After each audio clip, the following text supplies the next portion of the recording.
lean in over here. I'm going to like take one. You just sort of get started whenever you like, so I'll just cut anyway. So this is pointless. Good evening. I'm Sam, creator and writer of Steel and Scale and the World of Griffield, and I'm here to share with you a few things about magic in our setting. Magic is a powerful and mysterious force that permeates the world, and there are some creatures, some humans and some other races that can use magic to do incredible things. Magic comes in various different types or disciplines, and most people tend to focus on one of these at a time. There are some very, very rare and powerful people who can branch out, but most people just focus on one. So the most common of these types are the elemental types: earth, fire, air, and water. These are kind of self-explanatory, but you can imagine it. The fire mage can throw fireballs or summon infernos, an earth mage can summon stone walls or create earthquakes. A water mage can summon tidal waves or fine blades of water. An air mage can summon a cool breeze to keep you cool on a summer day. Then it can also rip you apart with gale force winds. These magic types sometimes have subtypes. For example, lightning magic is a branch of air, metal magic is a branch of earth, and frost magic is a branch of water. Now, elemental magic is very, very powerful in certain situations, but it's quite limited by the world around it.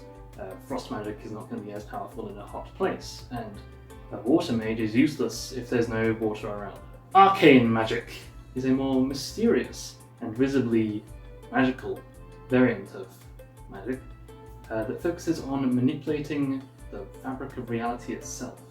An arcane magic user is able to create constructs of pure energy, or they can teleport, or they can counteract enemy magic, or affect the flow of time itself. Arcane magic tends to be less obviously powerful than the other types, but has a lot of tricks up its sleeve. Those with interests in creatures and places beyond this realm might find divine magic to be interesting. This is light, dark, life, and death.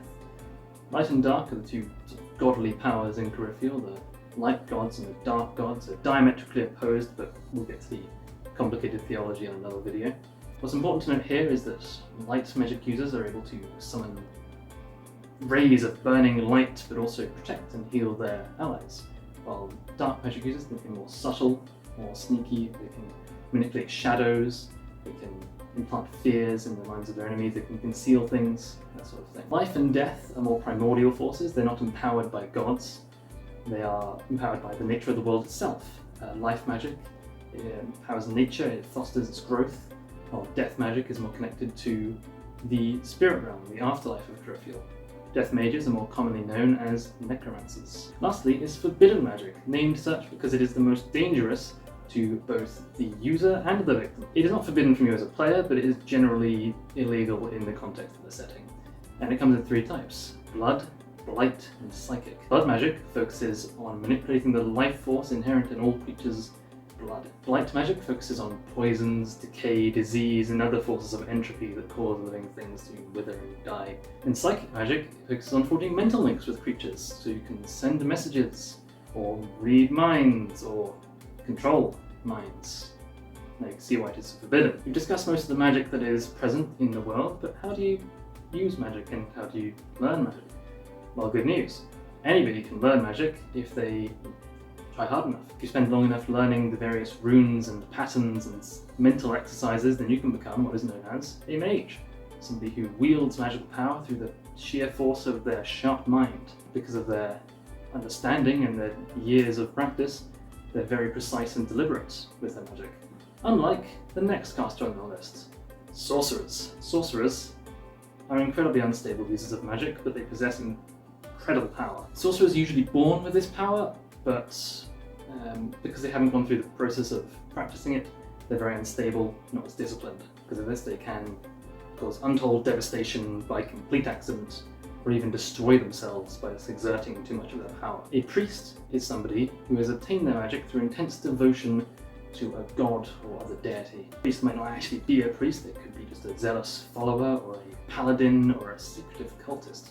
The point is that they are dedicated to their cause, and their access to their magic completely relies upon them championing their chosen deity. Deus Vult. Deus Vult. Deus Vult. The magical powers of a druid are more mysterious and difficult to explain. They don't get their power from books, they're not gifted with it. Instead, it's more just about the harmonious connection to nature and spirituality. Druids tend to be found in the untamed wilderness far from urbanized society to enhance their connection to the world itself. And finally, we come to warlocks. The get magic quick scheme of Griffield World, in which they tell you won't have any lasting consequences. A warlock is somebody who has made a pact with a powerful entity, such as a demon, an angel, a dragon, or an elemental. What could possibly go wrong? A warlock has incredible power, but is essentially an indentured servant of their chosen entity, and their access to magic is completely reliant on the whims of their patron. These are by no means the only ways of achieving magic in Corinthia. There are those who access these powers through magical artifacts or secretive martial arts. But the point is that in Magic in Griffield is incredibly varied and versatile, and really can be whatever you want it to be. So thank you for watching, and what's your favourite kind of magic, Joseph? Arcane, any day. Counterspell. It's the best spell, just taking magic away from everyone else. Of course, Which makes this video redundant. Alright, thank you everyone. Bye. Bye.